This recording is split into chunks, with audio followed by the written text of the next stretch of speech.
സ്ഥാനത്തായിരുന്നു ഉണ്ടായിരുന്നു. ഇത്തവണയും 3-ാം സ്ഥാനത്താണെങ്കിൽ പോലും വലിയ ഒരു തിരിച്ചടി അവിടെ ഉണ്ടായിട്ടില്ല എന്നുള്ളത് തന്നെയാണ് UDF-നെ സംബന്ധിച്ച് ഉള്ളൊരു കാര്യം. പിന്നെ പ്രത്യേകിച്ച് ഈ പല വാർഡുകളിലും ഈ LDF-ന്റെ ഒക്കെ വാർഡുകളിൽ ഇത്തവണ പോളിംഗ് ശതമാനം വളരെ കുറവായിരുന്നു. പക്ഷേ NDA സംബന്ധിച്ച് ഈ നഗര വാർഡുകളിലൊക്കെ കുറച്ചുകൂടി പോളിംഗ് ഒക്കെ ഉണ്ടായിരുന്നു. അത് അപ്പോൾ തന്നെ ഈ NDAക്ക് ഗുണം ചെയ്യുമോ എന്നുള്ള ഒരു വിലയിരുത്തലൊക്കെ ഉണ്ടായിരുന്നു. ഏതായാലും അത് പ്രതീക്ഷിച്ചതിനപ്പുറത്തേക്ക് വന്നിരിക്കുന്നു. ആരും ഇത്തരം ഒരു ഫലം തിരുവനന്തപുരത്ത് പ്രതീക്ഷിച്ചിരുന്നില്ല എന്നുള്ളതാണ് ഏറ്റവും പ്രധാനപ്പെട്ട ഒരു കാര്യം എന്ന് പറയുന്നത്. ഇത്രയും വലിയ ഒരു തിരിച്ചടി തിരുവനന്തപുരത്ത് LDF-ന് ഉണ്ടാകുമെന്ന് ഒരു കാലത്തും അവർ തിരിച്ചറിയുന്നില്ല.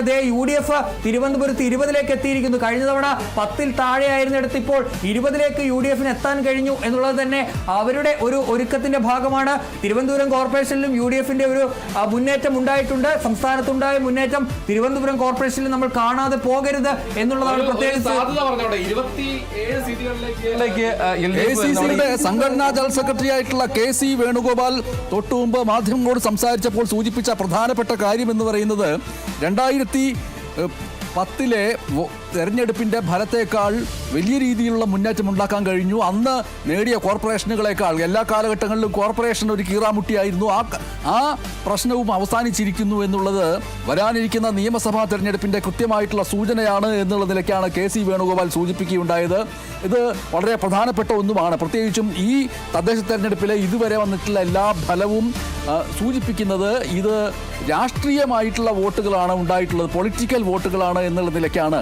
അല്ലാതെ അതാത് സ്ഥാനാർത്ഥികളുടെ വ്യക്തിപ്രഭാവങ്ങളോ അതൊക്കെ ഉണ്ടെങ്കിൽ തന്നെയും അതിനേക്കാൾ ഉപരിയായിട്ടുള്ള ഒരു പൊളിറ്റിക്കൽ വോട്ടിംഗ് നടന്നു എന്നുള്ള നിലയ്ക്കാണ് UDF അതിനെ വിലയിരുത്തുന്നത്. ആ രീതിയിലാണ് രാഷ്ട്രീയ നിരീക്ഷകരും പൊതുവെ ഇപ്പോൾ വിലയിരുത്തിക്കൊണ്ടിരിക്കുന്നത് എന്നത് ഇതിനോടൊപ്പം ചേർത്ത് വെക്കേണ്ടതാണ്.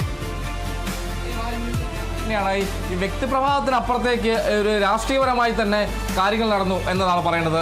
എന്തായാലും ഒരു UDF-ന്റെ ആത്മവിശ്വാസം, ഭരണവിരുദ്ധ വികാരം വലിയ രീതിയിൽ വോട്ടാകുമെന്ന കാര്യങ്ങളെല്ലാം തന്നെ പറഞ്ഞിരുന്നു. അതോടൊപ്പം തന്നെ ചില ഘട്ടങ്ങളിലെങ്കിൽ പോലും ഈ ശബരിമല വിഷയം, ശബരിമല സ്വർണ്ണക്കവർച്ചയുമായി ബന്ധപ്പെട്ട കാര്യങ്ങളെല്ലാം തന്നെ ഈ തെക്കൻ ജില്ലകളിൽ ചെറിയൊരു സ്വാധീനം ഉണ്ടാക്കിയിട്ടുണ്ടോ എന്നൊരു കാര്യം കൂടി സംശയമാണ്. ആ രീതിയിലാണ് LDF-ന് ആധിപത്യം ഉണ്ടായിരുന്ന പല മേഖലകളിലും UDF തരംഗമുണ്ടായി എന്നതാണ് പറയുന്നത്. അതേസമയം മറ്റൊരു കാര്യം, ഈ രാഹുൽ മാങ്കൂട്ടത്തിലുമായി ബന്ധപ്പെട്ട വിഷയം വലിയ രീതിയിൽ തന്നെ തെരഞ്ഞെടുപ്പ് ദിവസം അടക്കം ചർച്ചയായൊരു വിഷയം തന്നെയാണ്. അത് ഒരു ഘട്ടത്തിൽ പോലും ചർച്ചയായില്ല എന്ന ഒരു സൂചനയാണ് ഈ വടക്കൻ ജില്ലകളിലേക്കുള്ള തെരഞ്ഞെടുപ്പ് ഫലം സൂചിപ്പിക്കുന്നത്. ആ രീതിയിൽ നോക്കുകയാണെങ്കിൽ രാഷ്ട്രീയപരമായി തന്നെ വീണ വോട്ടുകളാണ് എന്നത് തന്നെയാണ് ഇതിനെ വിലയിരുത്തപ്പെടേണ്ടത്. എന്തായാലും UDF-ന്റെ ഒരു ആധിപത്യം, ഒരു തരംഗമുണ്ടാകാൻ അത് ഒരു പൊളിറ്റിക്കലി വന്ന ഒരു വോട്ട് തന്നെയാണ് എന്നതാണ് പറയുന്നത്. എന്തായാലും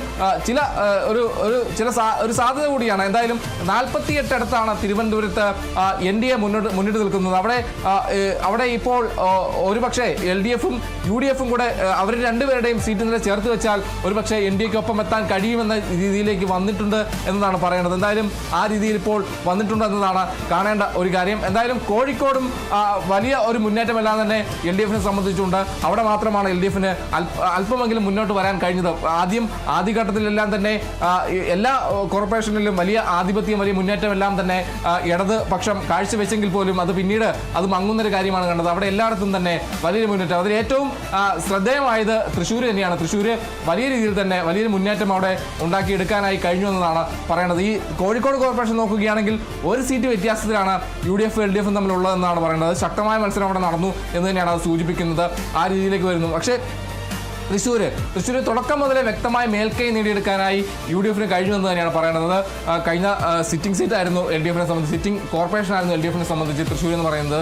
അവിടെ വലിയ രീതിയിൽ വലിയൊരു മുന്നേറ്റം നേടിയെടുക്കാനായി UDF-ന് കഴിഞ്ഞു എന്നാണ് പറയുന്നത്. കൊച്ചി, നമുക്കറിയാം, കൊച്ചി എന്ന് പറയുന്നത് LDF-നെ സംബന്ധിച്ച്, കൊച്ചി എല്ലാ കാലത്തും LDF-നെ സംബന്ധിച്ചൊരു കീറാമുട്ടിയായിട്ടുള്ള ഒരു ജില്ലയാണ്. അവിടെ വലിയ ആധിപത്യം UDF-നുള്ളൊരു സ്ഥലമാണ്. അവിടെ കഴിഞ്ഞ തെരഞ്ഞെടുപ്പിൽ അവർക്ക് ഭരണത്തിൽ വരാൻ കഴിഞ്ഞൊരു സ്ഥലം. പക്ഷേ അവിടെ ഇക്കുറി അത് വലിയ രീതിയിലുള്ള തിരിച്ചടി ഉണ്ടായിരിക്കുന്നു. വ്യക്തമായ ഒരു മേൽക്കൈ നേടിയെടുക്കാൻ എല്ലാ മേഖലകളിലും, പ്രാദേശിക തലത്തിലും അതോടൊപ്പം തന്നെ മുനിസിപ്പാലിറ്റികളിലും കോർപ്പറേഷനിലും ഗ്രാമപഞ്ചായത്തിലും അടക്കം വലിയൊരു മേൽക്കൈ നേടിയെടുക്കാൻ ഈ കൊച്ചിയിൽ UDF-ന് കഴിഞ്ഞു എന്നതാണ് ഇക്കുറി നമുക്ക് മനസ്സിലാക്കേണ്ട കാര്യം. അത് മികച്ച രീതിയിൽ തന്നെ കോൺഗ്രസ് നേതൃത്വമാകെ വലിയ വിഭാഗീയതയൊന്നുമില്ല എന്നതാണ് പറയേണ്ടത്. എല്ലാ കാലത്തും കണ്ടതാണ് വിമത സ്ഥാനാർത്ഥികളുടെ പങ്ക്. വലിയ ചില വിഷയങ്ങളെല്ലാം തന്നെ പ്രാദേശിക തലത്തിൽ ചർച്ച ചെയ്യാവുന്ന അതൊന്നുമില്ല. എല്ലാ വിഷയങ്ങളെയും മറികടക്കാനായി കഴിഞ്ഞു എന്നതാണ്. അത് നമ്മളൊരു ഘട്ടത്തിൽ കണ്ടതാണ്. പ്രതിപക്ഷ നേതാവ് വി ഡി സതീശൻ നേരിട്ടെത്തി കാര്യങ്ങൾ തീരുമാനിക്കുന്നത്, ചർച്ചകൾ നടത്തുന്നത് അടക്കം കണ്ടതാണ്. അപ്പോൾ ആ രീതിയിൽ ആ ഫാക്ട് എല്ലാം തന്നെ അവിടെ ഗുണം ചെയ്തു എന്നതാണ് കാണേണ്ടത്. ആ രീതിയിലാണ് കൊച്ചിയെ സംബന്ധിച്ച് നോക്കുകയാണെങ്കിൽ. കോട്ടയത്തേക്ക് വരികയാണെങ്കിൽ കോട്ടയം സംബന്ധിച്ച് കഴിഞ്ഞ തെരഞ്ഞെടുപ്പിൽ ഈ കേരള കോൺഗ്രസ് എമ്മിന്റെ വരവ് അത് വലിയ രീതിയിൽ തന്നെ LDFന് വലിയ ഗുണം ചെയ്ത ഒരു കാലഘട്ടമായിരുന്നു 2020 എന്ന് പറയുന്നത്. ആ രീതിയിൽ വലിയൊരു മുന്നേറ്റം അവർക്ക് ആ ഘട്ടത്തിൽ നേടിയെടുക്കാൻ കഴിഞ്ഞു എന്നതും നമ്മൾ ഓർക്കേണ്ട ഒരു കാര്യം തന്നെയാണ്. LDF കൺവീനർ TP രാമകൃഷ്ണൻ മാധ്യമങ്ങളെ കാണുകയാണ്. എന്താണ് പറയുന്നത് നോക്കാം. ജനങ്ങൾക്ക് വേണ്ടി ചെയ്യാൻ കഴിയുന്ന പരമാവധി കാര്യങ്ങൾ ചെയ്യാൻ ശ്രമിച്ചിട്ടുണ്ട്. എന്തുകൊണ്ട് ഇത്തരമൊരു വിധി ജനങ്ങളിൽ നിന്നുണ്ടായി എന്നത് വളരെ സൂക്ഷ്മതലത്തിൽ ഇടതുപക്ഷ ജനാധിപത്യ മുന്നണി പരിശോധിക്കും. ജനങ്ങളുടെ അഭിപ്രായങ്ങൾ കൂടി മാനിച്ചുകൊണ്ട് തുടർ നിലപാടുകൾ ഇടതുപക്ഷ ജനാധിപത്യ മുന്നണി സ്വീകരിക്കുക എന്നുള്ളതാണ് ഞങ്ങൾ ഉദ്ദേശിക്കുന്നത്. വളരെ മൈന്യൂട്ടായി ഈ തെരഞ്ഞെടുപ്പിലുണ്ടായ ജനവിധി ഞങ്ങൾ വളരെ സൂക്ഷ്മതലത്തിൽ താഴെ തലത്തിൽ ഞങ്ങൾ പരിശോധിച്ച് ഞങ്ങളുടെ നിലപാടിൽ എന്തെങ്കിലും തിരുത്തേണ്ടതുണ്ടെങ്കിൽ അത്തരം തിരുത്തലിന് വിധേയമായി മുന്നോട്ട് പോകും എന്നുള്ളതാണ് ജനങ്ങളെ ഞങ്ങൾക്ക് അറിയിക്കാനുള്ളത്. തിരുത്താനുള്ളത് അതെ, TP രാമകൃഷ്ണനാണ് സംസാരിച്ചത്. കൃത്യമായിട്ട് സൂക്ഷ്മമായിട്ടുള്ള വിശകലനം നടത്തും എന്ന് LDF കൺവീനർ പറഞ്ഞ സ്ഥിതിക്ക് സ്വാഭാവികമായിട്ടും ഈ പരാജയത്തെ അംഗീകരിച്ചിരിക്കുന്നു എന്ന് തന്നെ പറയേണ്ടി വരുന്നു. വലിയ രീതിയിലുള്ള UDFന്റെ മുന്നേറ്റം മാത്രമല്ല, ഏത് പ്രസ്ഥാനത്തെയാണോ ഫാസിസത്തിന്റെ പേരിൽ എതിർത്തുകൊണ്ടിരുന്നത് ആ പ്രസ്ഥാനം തിരുവനന്തപുരം നഗരസഭ പിടിച്ചടക്കുന്ന രീതിയിലേക്ക് കാര്യങ്ങൾ പോയതടക്കമുള്ള വലിയ പ്രശ്നങ്ങൾ, അതിന് ഉത്തരം പറയേണ്ടി വരും. CPIMനെ സംബന്ധിച്ചിട്ടും LDFനെ സംബന്ധിച്ചിട്ടും ജനമനസ്സിനൊപ്പം അവരുടെ വികാരങ്ങൾ മനസ്സിലാക്കിക്കൊണ്ട് തുടർന്നു പോകുമെന്നാണ് സൂചിപ്പിച്ചിരിക്കുന്നത്. അങ്ങനെ LDF കൺവീനർക്ക് പറയേണ്ടി വന്ന രീതിയിലുള്ള വലിയ മുന്നേറ്റമാണ് തദ്ദേശ തെരഞ്ഞെടുപ്പിൽ കേരളമാകെ അലയടിച്ചുകൊണ്ട് UDF ഒരു തരംഗമുണ്ടാക്കി എന്ന് തന്നെ പറയാവുന്ന രീതിയിൽ മുന്നോട്ട് പോയിക്കൊണ്ടിരിക്കുന്നത്. അത് കോർപ്പറേഷനുകളിൽ, മുനിസിപ്പാലിറ്റികളിൽ, ത്രിതല പഞ്ചായത്തുകളിലെല്ലാം തന്നെ UDFന്റെ മുന്നേറ്റം ഉണ്ടായിരിക്കുന്നു. 6 കോർപ്പറേഷനുകളിൽ 4ഇടത്തും UDFന്റെ മുന്നേറ്റം. LDFന്റെ കുത്തകയായിട്ടുള്ള തിരുവനന്തപുരം കോർപ്പറേഷൻ NDA പിടിച്ചടക്കി എന്നുള്ള വലിയ മുന്നേറ്റം. സംസ്ഥാനത്ത് ആദ്യമായിട്ട് BJP കോർപ്പറേഷൻ ഭരണത്തിലേക്ക് എന്നുള്ള രീതിയിലേക്ക് കാര്യങ്ങൾ വരുന്നു. കൊല്ലം, തൃശൂർ, കൊച്ചി, കണ്ണൂർ കോർപ്പറേഷനുകളിൽ UDFന്റെ മുന്നേറ്റം. ആകെ LDFന് ആശ്വസിക്കാനുള്ളത് കോഴിക്കോട് മാത്രം എന്നുള്ളതിലേക്ക് വരുന്നു. ഇത് രാഷ്ട്രീയമായിട്ടുള്ള വിജയമാണ് എന്ന് UDF സൂചിപ്പിക്കുന്നു. രാഷ്ട്രീയമായിട്ടുള്ള വോട്ടുകൾ ആണ് ഉണ്ടായിട്ടുള്ളത് എന്ന് സൂചിപ്പിക്കുന്നു. തദ്ദേശ തെരഞ്ഞെടുപ്പ് എന്നതിനേക്കാൾ ഉപരി ഇത് നിയമസഭാ തെരഞ്ഞെടുപ്പ് നടക്കുന്നത് പോലെ തന്നെ ജനം കണ്ടു എന്നുള്ള നിലയ്ക്ക് സൂചിപ്പിക്കുന്നു. ആ രീതിയിൽ വലിയ മുന്നേറ്റങ്ങൾ ഉണ്ടാക്കാൻ കഴിഞ്ഞു. 15 വർഷത്തെ ഇടവേളയ്ക്ക് ശേഷം അടാട്ട് ഗ്രാമപഞ്ചായത്തിൽ മത്സരിച്ച വടക്കാഞ്ചേരി മുൻ MLAയും KPCC ജനറൽ സെക്രട്ടറിയുമായിട്ടുള്ള അനിൽ അക്കരയ്ക്ക് ഉജ്ജ്വലമായിട്ടുള്ള വിജയമുണ്ടായി. അടാട്ട് പഞ്ചായത്തിലെ 15ാം വാർഡായ സംസ്കൃതം കോളേജിൽ നിന്നാണ് അനിൽ അക്കര ജയിച്ചത്. CPIM ജില്ലാ സെക്രട്ടറി KK രാഗേഷിന്റെ വാർഡായിട്ടുള്ള മുണ്ടേരി പഞ്ചായത്തിലെ 9ാം വാർഡിൽ LDFന് പരാജയമേൽക്കേണ്ടി വന്നു. KK രാഗേഷിന്റെ സഹോദരന്റെ ഭാര്യയും നിലവിലെ പഞ്ചായത്ത് പ്രസിഡന്റുമായിട്ടുള്ള A അനിഷയാണ് 104 വോട്ടിന് അവിടെ തോറ്റത്. UDFലെ P അഷ്റഫ് 691 വോട്ട് നേടിയാണ് ജയിച്ചത്. തൃക്കാക്കര നഗരസഭയിലെ വോട്ടെണ്ണൽ പൂർത്തിയാകുമ്പോഴത്തെ കണക്കുകൾ നോക്കുക. UDF 26, LDFന് 15 മാത്രം. കൂത്താട്ടുകുളത്തടക്കം CPIMന്റെ പ്രധാനപ്പെട്ട നേതാക്കൾ തോൽക്കുന്നു. മായ V തോറ്റു. LDFിൽ നിന്ന് കൂത്താട്ടുകുളം നഗരസഭ UDF തിരിച്ചു പിടിച്ചതടക്കമുള്ള വാർത്തകളും ഇതോടൊപ്പമുണ്ട്.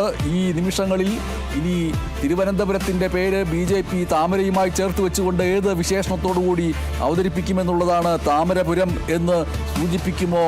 അതടക്കമുള്ള കാര്യങ്ങൾ ഇപ്പോൾ ട്രോളുകളായിട്ട് വന്നുകൊണ്ടിരിക്കുകയും ചെയ്യുന്നുണ്ട്. ആന്റണി ഉണ്ണി,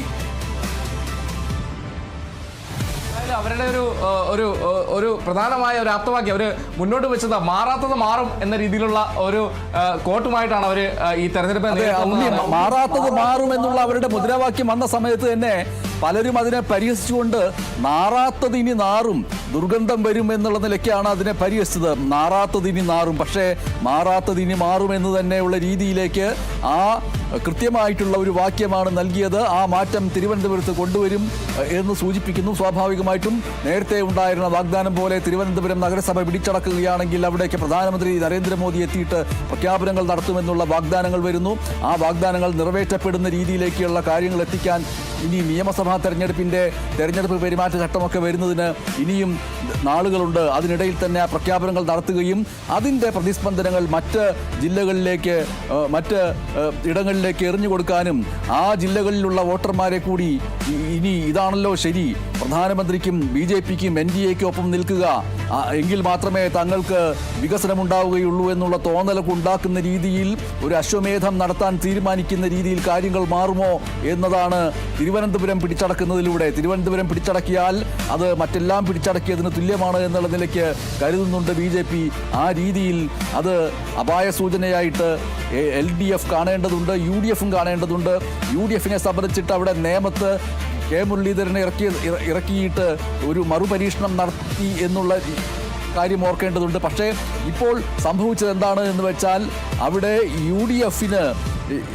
UDFിൽ നിന്നുകൂടി വോട്ടുകൾ അങ്ങോട്ട് പോവുകയും LDF ദുർബലമാവുകയും ആ ദുർബലമായതിൻ്റെ അടിസ്ഥാനത്തിൽ അവിടെ NDA അധികാരത്തിൽ വരികയും ചെയ്തിരിക്കുന്നു എന്നതടക്കമുള്ള കാര്യങ്ങളെ കണിശമായിട്ട് പരിശോധിക്കേണ്ടി വരികയും ചെയ്യും. തുറന്നോളൂ ആന്റണി.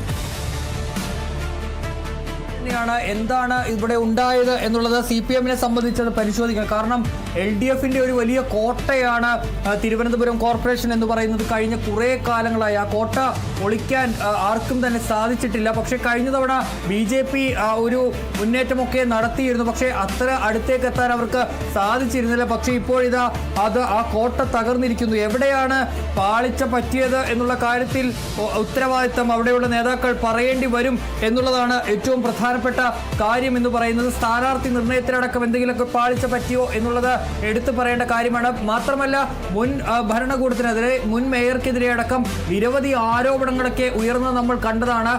ഈ ആറ്റുകാൽ പൊങ്കാല മുതൽ ഇങ്ങനെ നിരവധി ആരോപണങ്ങൾ ആ ഘട്ടത്തിൽ